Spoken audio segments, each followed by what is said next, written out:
তুমি যেটা করেছো সেটা রাজুর জন্য ভালো হবে না মন্দ হবে সেটা তোমাকে দায়িত্ব নিয়ে দেখতে হবে। সোজা ঘরে গিয়ে দৌড় দিয়ে দিলাম, তখন তারা উল্টে গাবড়ে গিয়ে আমার কথায় রাজি হয়ে গেল। অসহ্য লাগছে স্টুপিডটাকে আমার।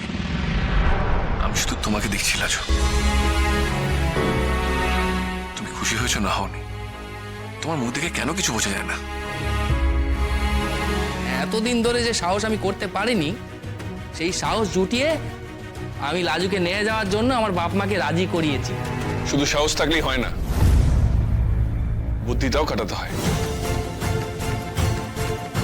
হঠাৎ করে আহম্মকের মতন সাহস জগিয়ে সামনে পিছনে না দেখে কাজ করলেই হয় না। তুমি যেটা করেছো সেটা রাজুর জন্য ভালো হবে না মন্দ হবে সেটা তোমাকে দায়িত্ব নিয়ে দেখতে হবে। আজই ডাউনলোড করুন আর এনজয় করুন আপনার পছন্দের শো।